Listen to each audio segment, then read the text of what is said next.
یا حبیب اللہ۔ چلیے مدینے سارے چھڑ گھر بار دئیے، چلیے مدینے سارے چھڑ گھر بار دئیے، روزے والی جالی اتوں تن من وار دئیے، روزے والی جالی اتوں تن من وار دئیے۔ چنگا جے نصیب ہوئے چنگی رہنمائی ہوئے، چنگا جے نصیب ہوئے چنگی رہنمائی ہوئے، ادھروں مدینہ دسے اکھاں جھڑی لائی ہوئے، ادھروں مدینہ دسے اکھاں جھڑی لائی ہوئے۔ چلیے مدینے سارے چھڑ گھر بار دئیے، خاک او مدینے والی سر وچ پائی ہوئے، خاک او مدینے والی سر وچ پائی ہوئے، ہون جے ہزار جانا اس ویلے وار دئیے، ہون جے ہزار جانا اس ویلے وار دئیے۔ چلیے مدینے سارے چھڑ گھر بار دئیے، گلیاں مدینے دیا پھر میں فقیراں مانگوں، گلیاں مدینے دیا پھر میں فقیراں مانگوں، روزے اگے کھڑے رہیے عاجزاں حقیراں وانگوں، روزے اگے کھڑے رہیے عاجزاں حقیراں وانگوں۔ چلیے مدینے سارے چھڑ گھر بار دئیے، پیرے سجدے وچ آسیاں سیراں وانگوں، چکیے نہ سر ساری زندگی گزار دئیے، پیرے سارے پیرے سجدے وچ آسیاں سیراں وانگوں، چکیے نہ سر ساری زندگی گزار دئیے۔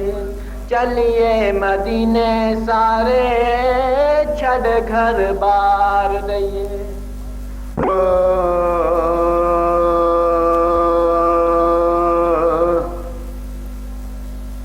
مجھ خطا کار سا انسان مدینے میں رہے، مجھ خطا کار سا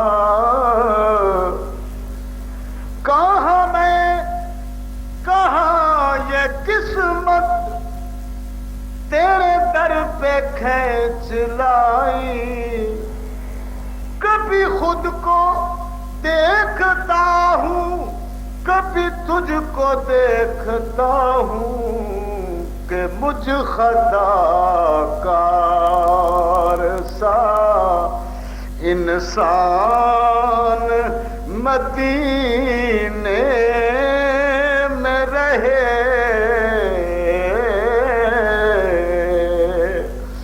مجھ خطا کار سا انسان مدینے میں رہے، اور بن کے سرکار کا مہمان مدینے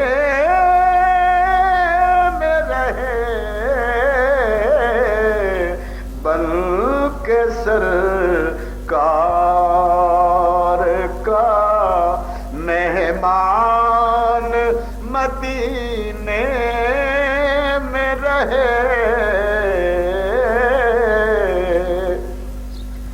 یاد آتی ہے مجھے اہل مدینہ کی وہ بات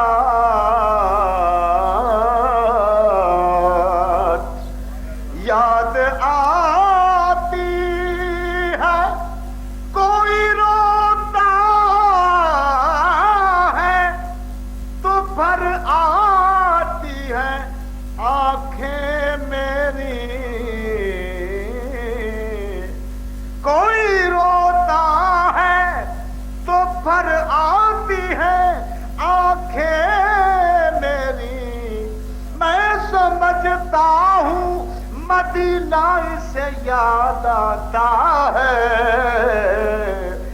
یاد آتی ہے مجھے اہل مدینہ کی وہ بات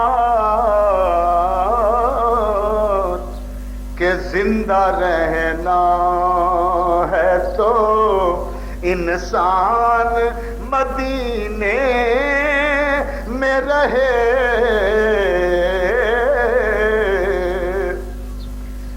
اور یوں ادا کرتے ہیں عشاق محبت کی نماز یوں ادا کرتے ہیں عشاق محبت کی نماز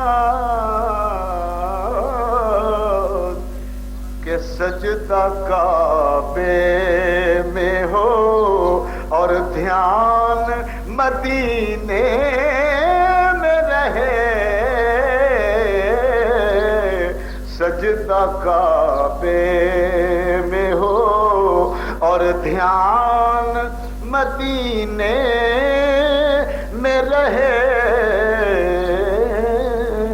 الحمدللہ وکفا وسلام علی عبادہ الذین اصطفیٰ خصوصا اللہ صلی رسولہ وسید الانبیاء ماہر الذنوب والخطا منبع الجود والعطاء صاحب المقام والشفاعة واللواء الذي دنا فتدلى فكان قاب قوسين أو أدنى فأوحى إليه ربه ما أوحى محمد المصطفى أحمد المجتبى الذي كان نبيا وآدم بين الطين والماء وعلى آله وأصحابه الكرماء والشرفاء والتابعين لهم بالإحسان إلى يوم الجزاء أما بعد فأعوذ بالله من الشيطان الرجيم بسم الله الرحمن الرحيم لقد تاب الله على النبي والمهاجرين والأنصار الذين اتبعوه في ساعة العسرى صدق الله مولانا العظيم وصدق رسوله النبي الكريم الأمين إن الله وملائكته يصلون على النبي يا أيها الذين آمنوا صلوا عليه وسلموا تسليما درود پاک الصلاة والسلام عليك يا سيدي يا رسول الله وعلى آلك وصحبك يا سيدي يا حبيب الله الصلاة والسلام عليك يا رحمة للعالمين وعلى آلك وصحبك يا شفيع المذنبين حضرات گرامی پچھلے جمعہ آپ کی خدمت میں حضرت سیدنا عثمان رضی اللہ تعالیٰ عنہ کے بارے میں عرض کر رہا تھا. نبی کریم علیہ الصلوۃ والتسلیم نے مختلف انداز سے حضرت سیدنا عثمان رضی اللہ تعالیٰ عنہ کے بارے میں یہ واضح کر دیا تھا کہ آپ کو شہید کیا جائے گا اور لوگ جو ہیں وہ اپنے امام کے خلاف دلیر ہو جائیں گے, تلواریں نکال لیں گے اور ان کو شہید کر دیں گے, اور ایک مرتبہ جب میری امت میں باہم کشت و خون کا سلسلہ شروع ہوا تو پھر قیامت تک وہ سلسلہ اسی طرح جاری رہے گا. اور آپ نے بڑے واضح لفظوں کے اندر فرما دیا کہ یہ اس دن مظلوم ہوں گے اور ان میں سے تم میں سے جو بھی اس وقت کو پائے تو وہ اپنے امام کا ساتھ دے، اپنے خلیفے کا ساتھ دے. حضرت سیدنا عمر رضی اللہ تعالیٰ عنہ جب زخمی کر دیے گئے اور آپ زندگی سے مایوس ہوئے تو آپ کو عرض کیا گیا کہ آپ اپنے بعد کسی کو خلیفہ نامزد کر دیں.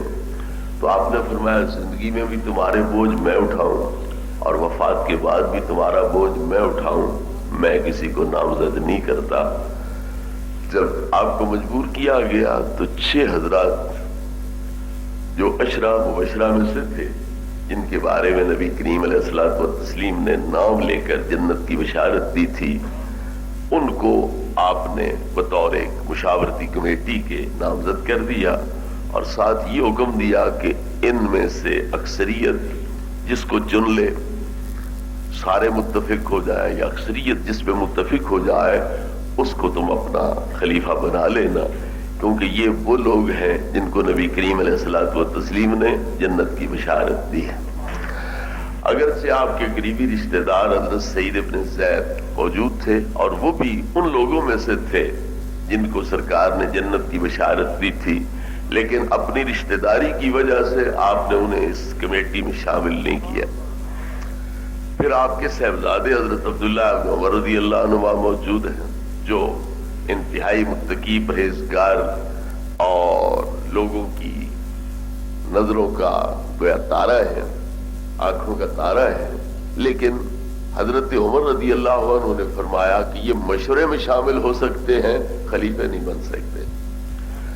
یہ آپ نے طے کر دیا معاملہ کہ میرا بیٹا خلیفہ نہیں بن سکتا، ہاں مشورہ ان سے لینا ہو تو مشورے میں ہی شامل ہو سکتے. اور آپ نے فرمایا بیٹے جو بوجھ خلافت کا میں نے اٹھایا ہے پوری خطاب کی آل کے لیے یہی کافی ہے، اور میں اس کے باوجود کہ اپنی طرف سے بڑا احتیاط کرتا رہا ہوں لیکن پھر بھی نہ خلافت کے زمانے کا مجھے ثواب ملے نہ مجھے عذاب جو ہے وہ ملے، میں اسی بات پہ راضی ہوں. معاملہ برابر برابر ہو جائے، نہ ثواب نہ عذاب، میں اسی کو کافی سمجھتا ہوں. اس لیے تم میرے بیٹے ہو کر اس خلافت کے قریب مت جانا. چنانچہ جب حضرت علی مرتضی شیر خدا رضی اللہ عنہ کا اور امیر معاویہ رضی اللہ عنہ کا اختلاف ہوا تو ثالثوں نے یہ کہا کہ دونوں کو معزول کر دیتے ہیں اور حضرت عبداللہ ابن عمر رضی اللہ عنہما کو خلیفہ بنا دیتے ہیں. تو آپ نے کہا بولے لوگوں، میں اپنے باپ کا حکم نظر انداز کر کے تمہاری بات مان سکتا ہوں. مجھے میرے ابے نے کہا تھا کہ بیٹے خلافت کے قریب مت جانا، اس لیے میں خلیفہ نہیں بن سکتا، میں اپنے باپ کے حکم کا پابند. بہرحال یہ 6 حضرات جو ہیں ان میں سے 3 نے اپنا معاملہ 3 کے سپرد کر دیا. وہ 3 تھے حضرت سیدنا علی رضی اللہ عنہ، حضرت سیدنا عثمان اور حضرت عبد الرحمن ابن عوف رضی اللہ تعالیٰ عنہما. باقی 3 جو ہیں وہ ان کے حق میں دستبردار ہو گئے کہ ان میں سے جو بھی بنے، حضرت زبیر، حضرت طلحہ، حضرت سعد ابن ابی وقاص، وہ دستبردار ہو گئے. ان 3 کی طرف معاملہ سونپ دیا. انہوں نے کہا ہم نہیں لیتے خلافت، تم جانو تمہارا کام جانو. ان 2 میں سے بھی حضرت عبد الرحمن ابن عوف رضی اللہ عنہ نے کہا میں نہیں بنوں گا، تم میں سے کوئی ایک ہوگا، لیکن اگر اختیار مجھے دو تو میں جس کو مناسب سمجھوں گا خلیفہ نامزد کر دوں گا. چنانچہ انہوں نے رات دن مردوں سے حتیٰ کہ عورتوں سے بچوں سے مشورے کیے کہ سب سے پہلے ان 2 میں سے خلیفہ کس کو بننا چاہیے. سب نے یہ کہا کہ حضرت عثمان کو خلافت ملنی چاہیے. چنانچہ حضرت عثمان رضی اللہ تعالی عنہ کے ہاتھ پر حضرت عبد الرحمن ابن عوف نے بیعت کر دی. پھر حضرت سیدنا علی مرتضی شیر خدا رضی اللہ عنہ نے بیعت کر دی، باقی حضرات نے بیعت کر دی. اس طرح پر آپ حضرت عثمان رضی اللہ عنہ خلیفہ نامزد ہوئے. تو حضرت علی مرتضی شیر خدا رضی اللہ تعالی عنہ آپ کے بارے میں متفق ہو گئے اور آپ سے بیعت کر لی.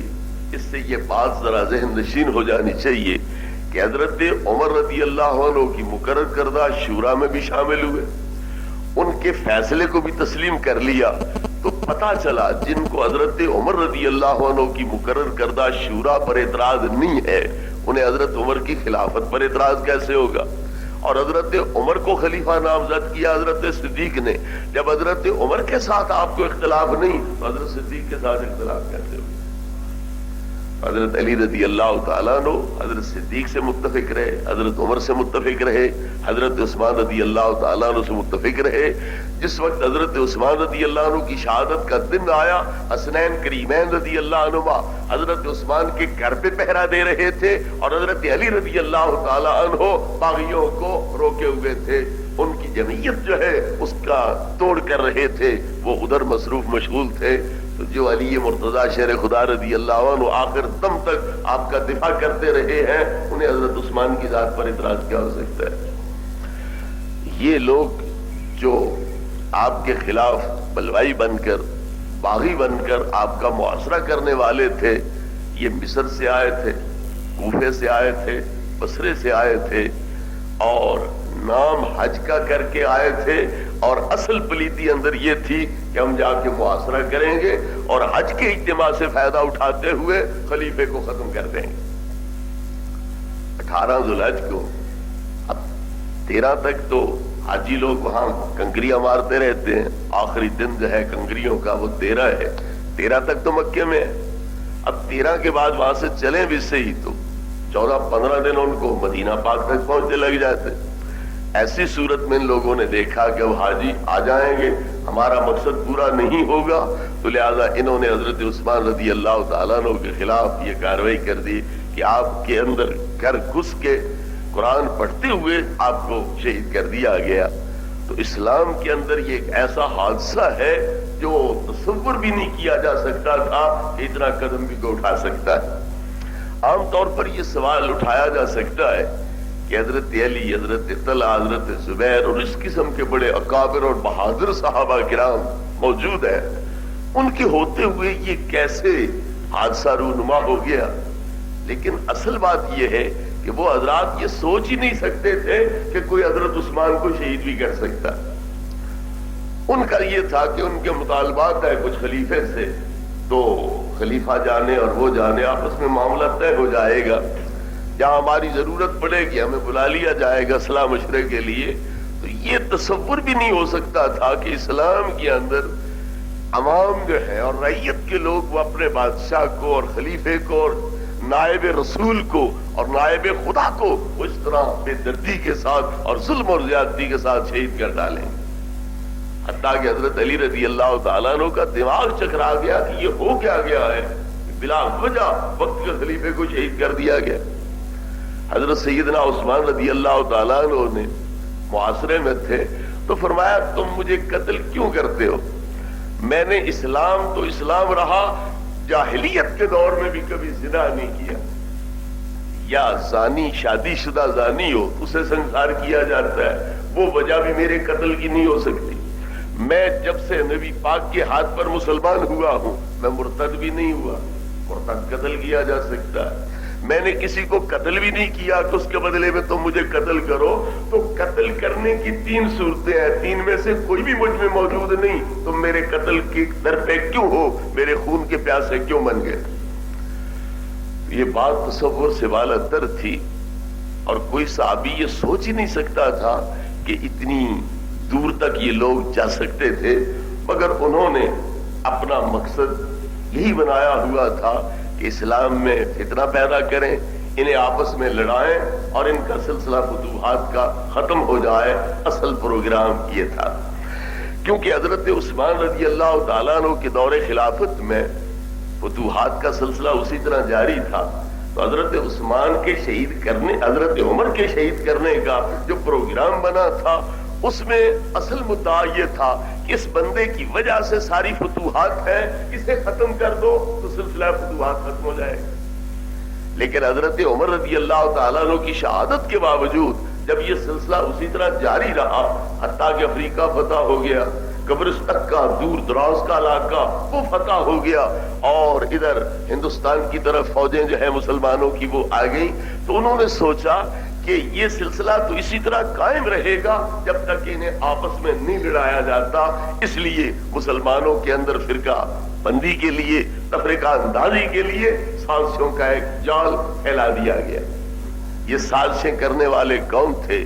یہودی تھے، مجوسی تھے، عیسائی تھے، جن کے علاقے ان سے چھن گئے اور وہاں پرچم اسلام لہرا گیا، اور ان یہودیوں کو مدینہ سے نکالا گیا. وہ خیبر پہنچے، خیبر سے نکال دیا گیا. وہ فلسطین اریحا پہنچے، وہاں پھر مسلمان فوجیں پہنچ گئیں، وہ علاقے بھی فتح ہو گئے. تو انہوں نے سوچا روئے زمین پر ہمارے لیے رہنے کی کوئی جگہ ہی نہیں بچ رہی ہے جب تک انہیں نہ آپس میں لڑائے، یہ لوگ کبھی ہمیں دنیا کے کسی گوشے میں بھی زندہ نہیں رہنے دیں گے، لہذا ان کو آپس میں لڑانا شروع کرو. اب یہ سازش تیار ہوئی مجوسیوں اور یہودیوں کی، گویا ملی جلی، اور باہم اتفاق سے یہ طے کی گئی اور یہ منصوبہ تیار کیا گیا کہ حضرت عمر کو شہید کر دو، کیونکہ اس کی بدولت یہ سب کچھ ہے. چنانچہ پہل مجوسیوں نے کی. ابو لولو مجوسی تھا جس نے اپنے آپ کو پیش کیا اور حضرت عمر رضی اللہ تعالیٰ عنہ کو شہید کر دیا.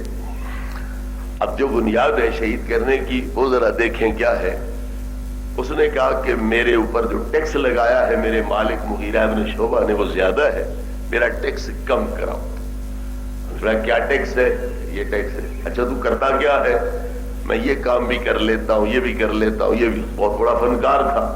آپ نے فرمایا تیرے ان فنوں کے حساب سے، تیری ان کاریگریوں کے حساب سے یہ کوئی ٹیکس زیادہ نہیں ہے، اس لیے میں نہیں سفارش کر سکتا.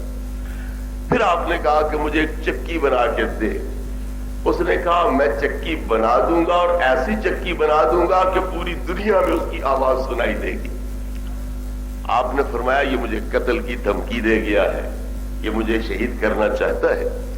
اور آپ کا پروگرام یہ تھا کہ کوئی غیر مسلم خواہ غلام ہی کیوں نہ ہو مدینہ پاک میں نہیں رہنا چاہیے. کوئی غیر مسلم، انہیں ذمہ کہتے ہیں ہمارے علمی اصطلاحات میں، کہ غیر مسلم ہوں لیکن رعیت بن کے رہیں، یا غلام ہوں جنگوں کے اندر قیدی بن کے آئے. تو کوئی صحابی اپنا غیر مسلم غلام عیسائی یہودی مجوسی وغیرہ وہ مدینے میں نہیں رکھ سکتا. آپ کا یہ پروگرام تھا. مغیرہ بن شعبہ صحابی رسول صلی اللہ علیہ وسلم نے عرض کی حضور یہاں بھی ضروریات ہیں، تو کوئی ایسے جو فنکار ہیں ان کو یہاں رکھ لیا جائے تاکہ لوگوں کی ضروریات اس قسم کی پوری ہوتی رہیں.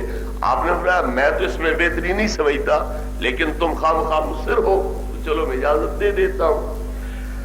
تو اس مجوسی نے زہر میں بجھا ہوا خنجر تیار کیا اور عین نماز کی حالت میں حضرت عمر رضی اللہ تعالیٰ عنہ پہ وار کر دیا. ساتھ کئی آدمی اور بھی زخمی کر دیے. جب دیکھا نمازیوں نے کہ یہ تو اوروں کو بھی زخمی کرتا جا رہا ہے، تو ایک آدمی نے کمبل اوپر پھینک کے اسے قابو کیا اور اسے قتل کر دیا گیا. اب یہ ہے مجوسی، ابو لولو اس کا نام ہے. اسے قتل مدینہ میں کر دیا گیا ہے، لیکن کاشان کے شیعہ لوگ جو ہیں وہ اس کا عرس مناتے ہیں اور اس کو لقب دیا گیا ہے بابا شجاع الدین کا. لقب بابا شجاع الدین ہے اور اس کا عرس منایا جاتا ہے. اب آپ اندازہ کریں کہ نبی کریم علیہ السلام کے سسر حضرت علی کے داماد اور اسلام کے اتنے بڑے محسن کا قاتل ہے، مجوسی ہے، لیکن وہ پیارا ہے، اور نبی پاک کا اتنا قریبی رشتہ دار جو ہے اس کے ساتھ عداوت اور دشمنی. عرض کرنے کا مقصد یہ ہے کہ یہ جو آج کل فرقہ صحابہ کرام کے خلاف ہے، یہ اصل کس طرح پیدا ہوا ہے، اس کی ابتدا کیسے ہوئی ہے، اس پہ ذرا نظر رکھنی چاہیے. کہ وہ مجوسی ہے لیکن چونکہ صحابہ کرام کے خلاف اس نے کارروائی کی ہے، خاص طور پر حضرت عمر کے خلاف، تو وہ ان کی آنکھ کا تارا ہے، ان کا محبوب ہے اور اس کا عرس منایا جاتا ہے اور حضرت عمر کی توہین کی جاتی.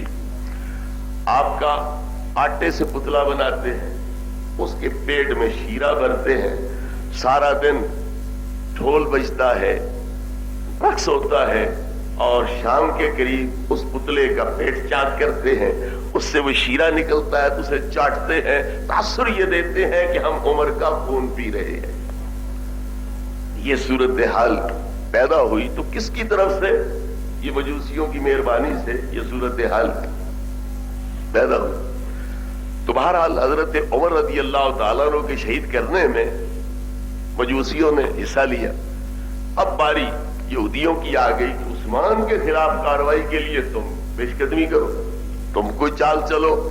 عبداللہ ابن سبا یہودی کو اس مشن پہ مقرر کیا گیا کہ تم عثمان کے خلاف فضا تیار کرو، پھر ادھر ادھر کے لوگ اکٹھے کر کے مدینہ پہ حملہ آور ہو جائیں گے، اور خلیفے کو ختم کرنا تو کوئی مشکل بات ہی کوئی نہیں۔ کیونکہ آج کل تو جہاں صدر ہاؤس ہوتا ہے، وزیر اعظم کی رہائش گاہ ہوتی ہے، فوجی پہرے ہوتے ہیں، لیکن اس وقت تو وہ ایک عام آدمی کی طرح مسجد میں آتے ہیں، نماز پڑھاتے ہیں، خطبہ دیتے ہیں۔ حتیٰ کہ ہرمزان جو ایران کی فوجوں کا کمانڈر تھا اور حضرت خالد سے شکست کھا گیا اور قیدی بنا کے مدینہ پاک بھیجا گیا، اس نے جب دیکھا کہ حضرت عمر اکیلے مسجد میں اینٹ سر کے نیچے رکھ کے لیٹے ہوئے ہیں تو کہا افسوس، کہاں گئے ایرانی، انہیں پتہ ہی نہیں چل سکا کہ یہاں مسلمانوں کے خلیفے کو ختم کرنا تو بڑی آسان بات ہے۔ اس پروگرام کے تحت کہ یہاں نہ فوجیں ہوتی ہے، نہ پیرا ہوتا ہے، نہ کوئی معاون ہوتے ہیں، اور یہ مسجد میں لیٹے ہوتے ہیں، کہیں باہر جنگل میں لیٹے ہوتے ہیں، ان کو ختم کرنا تو بڑا آسان ہے۔ تو اس لیے پروگرام یہ طے ہوا کہ پہلے اس کے خلاف سزا سازگار کرو، پھر چند اوباشوں کو اکٹھا کر کے مدینہ پہ حملہ آور ہو جائے۔ اب حضرت عثمان رضی اللہ تعالیٰ عنہ کے خلاف جو ذاتی حملے کیے گئے وہ کیا ہے؟ دیکھو جی، انہوں نے بدر کی جنگ میں حصہ ہی نہیں لیا، یہ الزام ہے حضرت عثمان رضی اللہ عنہ پر۔ ایک آدمی عراقی آیا مکہ مکرمہ میں، حضرت سیدنا عبداللہ ابن عمر رضی اللہ تعالیٰ عنہ بیٹھے ہیں، لوگ حلقہ بنا کے اردا گرد بیٹھے ہیں، پوچھا ان میں سے بزرگ کون ہے؟ کہا گیا یہ عبداللہ ابن عمر صحابی رسول ہے، نبی پاک کے صالح برادر نسبتی ہے۔ اس نے اب وہ اپنے اعتراض بیان کرنے شروع کیے، کیا تم جانتے ہو حضرت عثمان بدر کی جنگ میں شامل نہیں تھے؟ ہاں نہیں شامل تھے۔ اچھا یہ بتلاؤ کہ وہ بیعت الرضوان کے موقع پر موجود تھے؟ نہیں موجود نہیں تھے۔ اچھا وہ احد کی جنگ سے بھاگ نہیں گئے تھے؟ ہاں بھاگ گئے تھے۔ اس نے کہا اللہ اکبر، یعنی میری بات سچ ثابت ہو گئی۔ کعبے کے حرم میں عبداللہ ابن عمر جیسے صحابی رسول کی زبانی میرے الزامات تسلیم ہو گئے، لہذا میرا دعویٰ ٹھیک ہو گیا کہ عثمان واقعی بڑا بیکار آدمی ہے، نہ میدان بدر میں شامل جنگ کے اندر ہوا، احد کی جنگ میں ثابت قدم نہ رہا، بھاگ گیا، اور بیعت الرضوان کے موقع پر بھی حاضر نہیں تھا۔ ایسے آدمی کی کیا اہمیت ہو سکتی ہے؟ جب اس نے وہ نعرہ مارا اور اپنی خوشی مسرت کا اظہار کیا تو حضرت عبداللہ ابن عمر نے فرمایا ذرا بدر کی جنگ میں آپ کیوں نہیں شامل تھے؟ اس کی وجہ بھی تو معلوم کرنا۔ نبی کریم علیہ السلام کی صاحبزادی حضرت عثمان کی بیوی حضرت رقیہ رضی اللہ تعالیٰ عنہ بیمار تھی۔ نبی کریم علیہ السلام نے فرمایا عثمان تو اپنی بیوی میری صاحبزادی کی دیوارداری کر، ان کی خدمت کر، خیال رکھ ان کا، اور جو بدر کے مجاہدین کو ثواب ملے گا اس کا بھی میں تیرے لیے ضامن ہوں، اور جو مال غنیمت انہیں ہاتھ آئے گا میں اس کا بھی ضامن ہوں۔ جب سرکار خود حکم دے رہے ہیں حضرت عثمان کو کہ تو گھر پہ قیام کر اور اپنی بیوی اور میری صاحبزادی کی خدمت کر، حضرت عثمان حضور کے حکم کو نظر انداز کر کے کیسے بدر میں جاتے؟ رہ گیا احد کی جنگ سے فرار، تو یہ جرم انہوں نے اللہ کا کیا، اللہ کے رسول کا کیا، اللہ رسول نے ان کو معاف کر دیا ہے۔ وَلَقَدْ عَفَا اللَّهُ عَنْهُمْ، اللہ فرماتا ہے کہ احد کے میدان سے جو لوگ نکل گئے تھے افراتفری کی حالت میں، انہیں نہیں پتا چلا تھا کہ اب کیا کریں یہاں پر، وہ میدان جنگ سے ہٹ گئے تھے۔ وَلَقَدْ عَفَا اللَّهُ عَنْهُمْ، میں اللہ نے انہیں معاف کر دیا۔ تو جن کا قصور ہے وہ معاف کر چکے ہیں، تیرا تو قصور کیا کوئی نہیں، انہوں نے تو معاوضہ کیسے کر سکتا ہے؟ رہے گی تیسری بات کہ وہ بیعت الرضوان کے موقع پر نہیں تھے، تو احمق یہ تو سوچ کہ وہ بیعت ہوئی کس کی خاطر تھی؟ وہ تو ہوئی حضرت عثمان کی خاطر۔